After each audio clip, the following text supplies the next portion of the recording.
masih bersama kami dalam Berita Sulawesi Tengah. Untuk Anda yang baru saja bergabung, kembali kami siapkan 3 berita utama hari ini.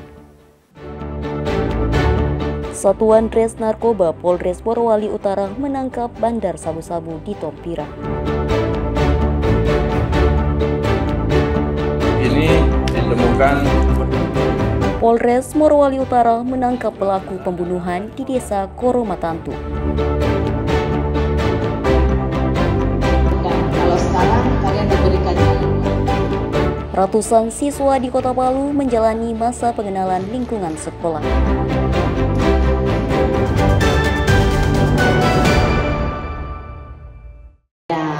seperti itu. Jadi kalau dulu kan pelajarannya sudah ditentukan. Kalau sekarang kalian diberikan Sebanyak 588 peserta didik baru mengikuti kegiatan masa pengenalan lingkungan sekolah atau MPLS di SMA Negeri 2 Palu, Sulawesi Tengah.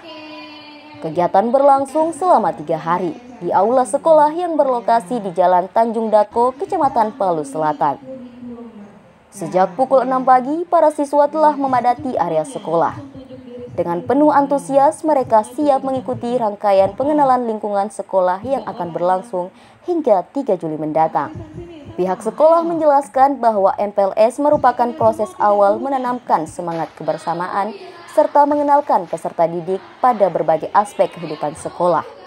Tujuannya adalah bahwasanya murid-murid baru tadi bisa mengenal lebih dekat sekolah yang mereka masuki. Mereka kan dari SMP yang berbeda, tentu kalau nama mungkin mereka sudah dengar, tetapi mengenal lebih dalam dan lebih jauh lewat MPLS ini bagaimana salah satunya misalkan kurikulum. Materi yang diberikan tidak hanya berasal dari internal sekolah. Sejumlah instansi eksternal juga hadir memberikan edukasi, mulai dari pencegahan narkoba, keselamatan berlalu lintas, hingga perlindungan perempuan dan anak. Selama MPLS, peserta dijadwalkan hadir sejak pukul 6 pagi.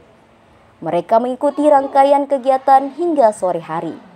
Mereka pun mengaku mendapatkan pengalaman baru serta belajar beradaptasi dan bergaul dengan teman baru di lingkungan sekolah. Bangunnya itu dari jam 3, ya.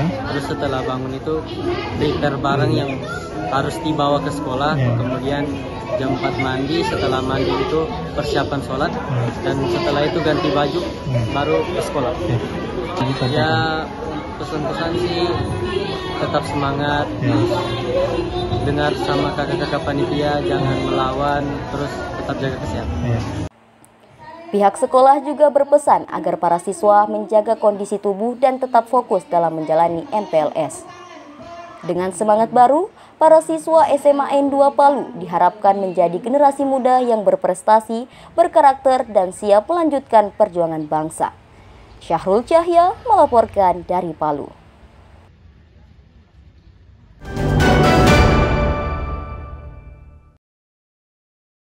Keterbatasan sarana pendidikan masih menjadi kendala masyarakat yang tinggal di daerah terpencil.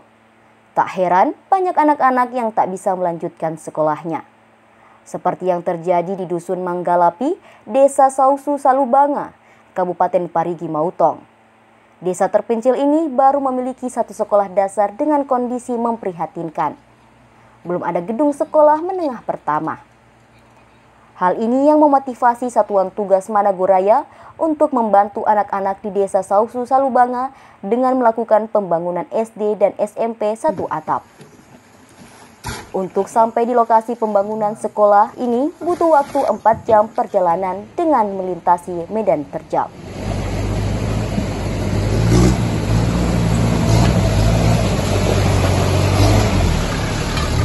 akan melaksanakan pembangunan atau peletakan batu pertama pembangunan ruang kelas tambahan di SDN ini, karena memang saat ini kondisinya cukup memprihatinkan karena hanya terbuat dari kayu kelasnya dan cuma ada 4 kelas. Mudah-mudahan dengan adanya kerjasama dari Polda Sulawesi Tengah, Operasi Madagoraya maupun Polsek dan BTOF serta masyarakat setempat, pembangunan ini bisa dapat dilaksanakan dengan cepat sehingga tentunya bisa dapat digunakan oleh anak-anak yang berada di desa Salubanga ini. Peletakan batu pertama pembangunan sekolah itu dirangkaikan dengan Hari Bayangkara ke-79. Aksi sosial ini mendapat respon positif dari tokoh pendidikan dan masyarakat setempat. Segala sesuatunya sudah dipersiapkan dan bukan cuma bantuan sekolah yang kami terima. Ada makanan gratis, ada fasilitas-fasilitas lain, komunikasi dengan masyarakat, serta adanya bantuan langsung kepada masyarakat. Itu kami sangat merasa terenyuh dan tersentuh. Dan terima kasih Pak Boy. Pembangunan gedung sekolah satu atap ini ditargetkan rampung tahun ini sehingga bisa digunakan oleh anak-anak di dusun tersebut. Masyarakat berharap dengan keberadaan sekolah ini bisa membantu masa depan anak-anak di desa terpencil. Syamsuddin Tobone melaporkan dari Parigi Mautong.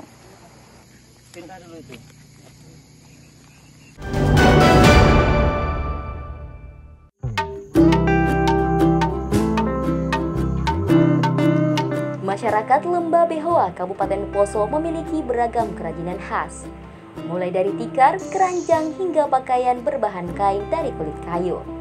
Hasil kerajinan ini dikenal hingga ke mancanegara. Kerajinan pakaian dari kulit kayu ini sudah diwariskan secara turun-temurun oleh leluhur suku Lore. Kerajinan kulit kayu yang menjadi ciri khas masyarakat di Lembah Behoa, Kabupaten Poso.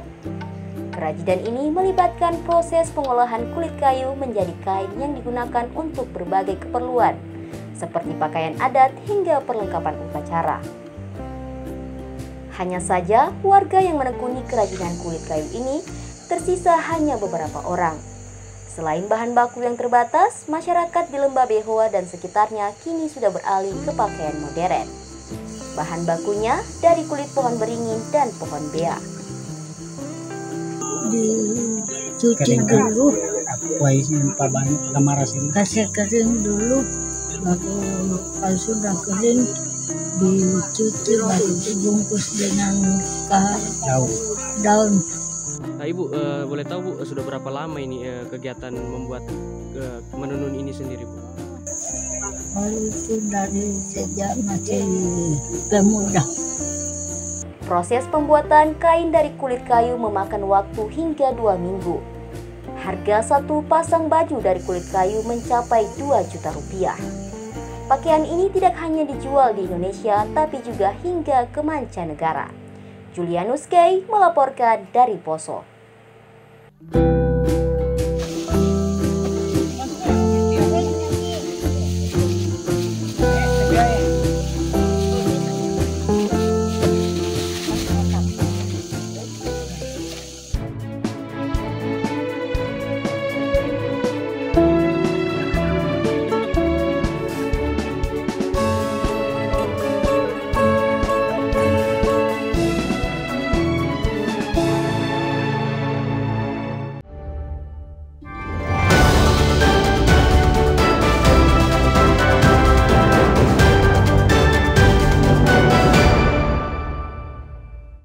Informasi tadi mengakhiri jumpa kita dalam rangkaian berita Sulawesi Tengah.